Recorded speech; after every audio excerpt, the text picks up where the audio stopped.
Welcome once again to Wild Spirits. This week we're running high with the Skyrunners of Tibet, and we need a guitar and surfer from Scarborough.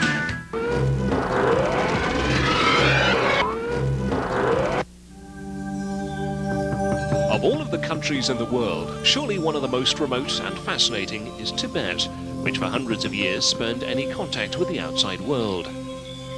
However, since the Chinese invaded 4 decades ago, the country has been transformed, though travel from the west was still almost impossible until just a few years ago. Now the door has opened to allow a few intrepid travellers the chance to visit this most magical of kingdoms.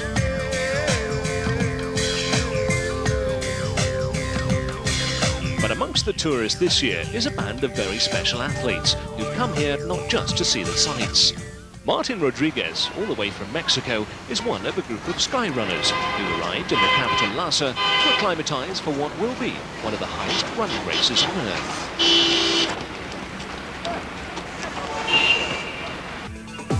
The Skyrunner series, organised by the Federation of Sport at Altitude, is a series of long-distance running races held in different mountain areas across the world, from Mexico to the Alps.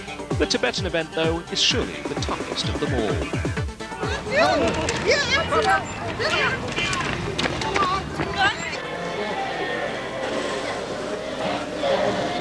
The athletes spend the first few days acclimatising to life at over 4,000 metres, with some light training and heavy sightseeing.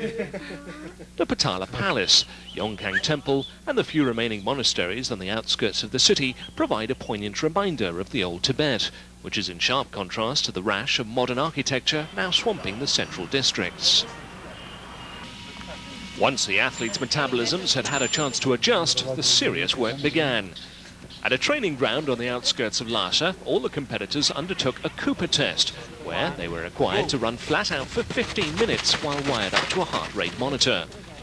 The results are then compared to their performance at sea level to measure the effect of the thin air on their times.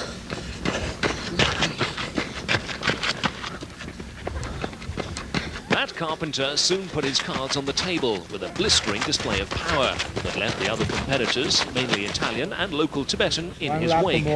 But Martin Rodriguez, perhaps the main threat to Matt come the race, missed the test due to a foot injury, which meant that Matt couldn't afford to relax too much. It's done.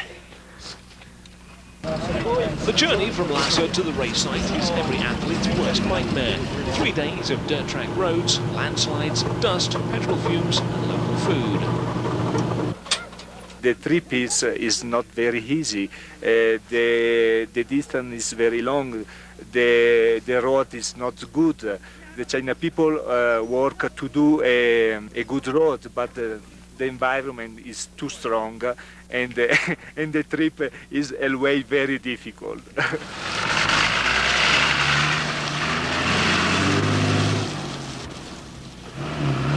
Their route took them past the so-called Turquoise Lake, which may be a possible site for future events organised by the Federation of Sport at Altitude.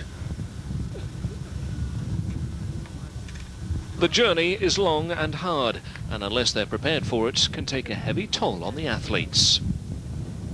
The first thing you have to tell yourself is, well, it doesn't affect me at all because every athlete went through it, so it's the same boat. So it's the guy that can just kind of have fun and smile the most through it. And so much of this race isn't really as much the race, it's about getting to this race in one piece. You know, a lot of times it just boils down to the athlete who, at the starting line, has had the least amount of sickness, the least amount of, no sleep, and it's kind of a interesting mix to throw in the bag, and I think it tests the athletes on a mental level a little bit too.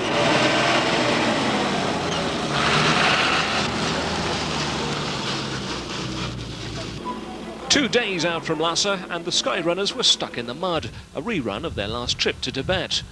After 3 hours futile digging, they finally abandoned the bus, but managed to arrange a convoy of jeeps to complete the rest of their journey, over the high mountain passes to the small village of Tingre, at an altitude of 4,400 metres in the shadow of Everest.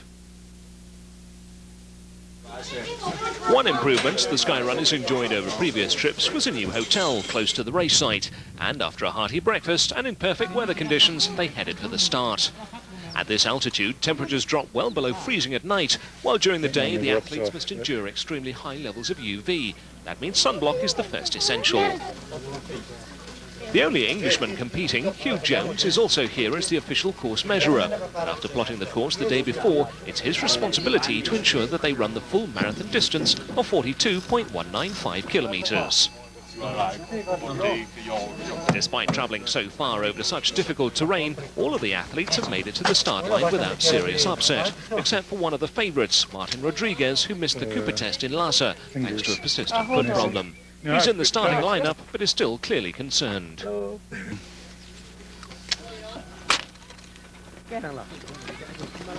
With the village headman officiating, the race finally gets underway. The international field consists of 7 Italians, an Englishman, Catalan, Mexican and American, as well as 6 local Tibetan runners. Even in the first half kilometre, Matt Carpenter is determined to stamp his authority on the race, setting off at a pace that only Sartori from Italy is prepared to match. Behind them, the other competitors set their own pace. This is one event where it's vital not to burn up too much energy in the early stages.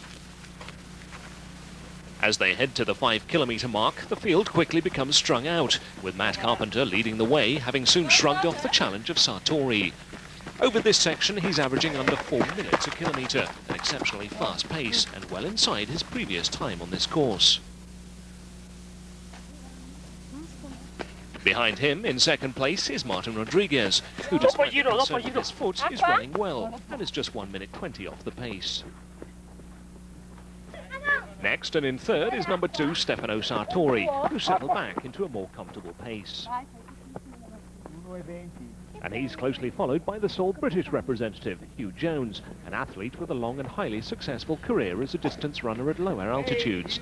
And despite spending many hours the day before checking the course, he's still looking strong in these early stages. Behind Hugh is the first of the Tibetans, Sonem Finzu, and Howard Cardona from Catalonia. The route then skirts around the slopes of a low hill on this vast empty plain, before turning back in the direction of the start point at Tingre. Still leading at this stage is Matt Carpenter, framed in the distance by peaks reaching over 20,000 feet, looking very strong and managing to stick to his target of running 1 kilometre every 4 minutes. At sea level, that would be no problem for most runners, but at this altitude, with aerobic power reduced by up to 40%, it's a blistering pace. Behind Matt, in second position, Martin Rodriguez emerges from the heat haze. Living in Mexico City, Martin is well acclimatized to performing at altitude, but even he cannot match the pace of Carpenter, and was 5 minutes behind by the 20-kilometre mark. Sartori was looking comfortable in third, and was soon edging ever closer to Rodriguez. Cardona in fourth was showing real determination. He had joined the party only the day before, combining this trip to the high Himalayas with another grand passion, mountaineering. Struggling to such a remote part of the world to organise an event like this is extremely difficult and arduous, but as Matt Carpenter explained before the race, this is a unique location. This plane that we're on is one of the highest that we can find in the world. I mean, to run a marathon much higher, we basically have to go to Mars. I mean, basically we have a 26.2 mile marathon, and there's no hills, there's no climbing, there's no snow. The only obstacle in this race will be the altitude. It's just basically a run, and a run without air. Despite the lack of air, Matt continued to set the pace as he returned to Tingre at the end of the first of this 2-lap race. Following in his tracks, Rodriguez emerged 5 minutes later, having reached the 20-kilometre mark in a time of 1 hour and 24 minutes. It's hard to imagine what the local Tibetans thought of this event, but they were clearly intrigued by these strange foreigners in their strange clothes running through their village in the full glare of the midday sun. Matt Carpenter, though, had no time for reflection.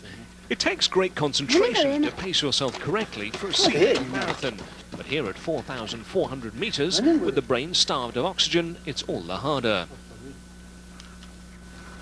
But as he set out to the far end of the course once again, with Everest before him, he knew that as long as he could maintain this pace, the race would be his.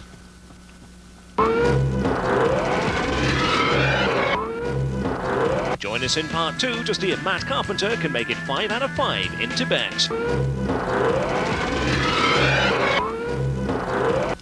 With Carpenter still leading the Skyrunners Marathon in Tibet, some of the runners like Michele Greco were beginning to suffer badly.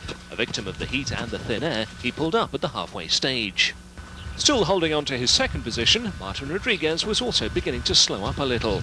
In Carpenter's mind, he was a major threat, but his foot injury was beginning to nag by the 22-kilometre mark, and he was now 6 minutes back.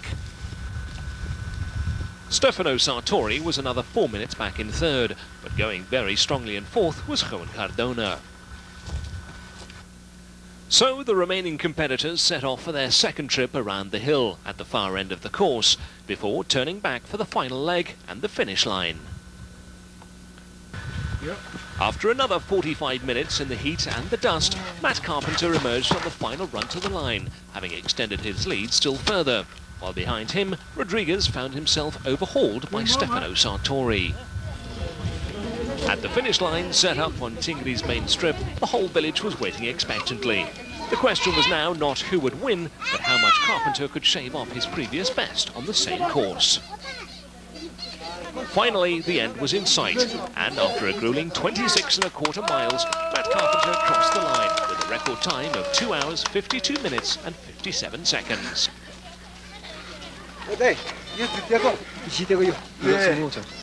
Once he'd got his breath back, he was able to tell us how the race had gone. I am so psyched. I don't even like to admit it, but I've had a groin problem all week. And every step felt like it was going to go, and it held together today. And you know, every time Fila comes out here, the Skyrunners come out here, it's just incredible, and boy, am I psyched. You know, we got the course officially measured, and that added a couple minutes on it, but I still got the record. And you couldn't ask for anything more, except for, of course, the helicopter ride from here to Kathmandu. While Carpenter worried about how he was going to get home, Stefano Sartori crossed the finish line a full 33 minutes later, in a time of 3 hours and 26 minutes. Just 8.5 minutes after Sartori, Cardona came home. Fantastic achievement for the Catalan, who had little idea of the strength of opposition he was facing. After the race, he was ecstatic. Very, very good. Incredible. Was it hot? Huh? Hot, a little. But very, very good, eh? Very good, very nice. All perfect. After suffering badly on the final leg, Rodriguez finally reached the finish line, in what was for him a very disappointing and frustrating fourth place. His time, 3 hours and 55 minutes. Over the course of the next 2 hours, the rest of the field battled their way, exhausted, to the line. But though they didn't have a share of the top prizes, they were still contributing vital data to the research program and one of the main inspirations for the trip.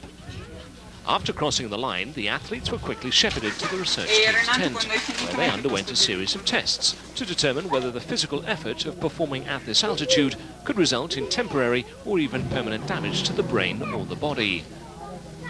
Interpreting the information they've collected over the years, they now believe that the athletes recover remarkably quickly from this ordeal, which paves the way for future events of this kind. So to the impromptu prize giving, and it was 5 out of 5 here in Tibet for Carpenter. Great, man! With a new record time and more valuable data for the medical team, the whole adventure has been a real success. Now the only problem facing the team was how to get home from surely the most remote race site in the world.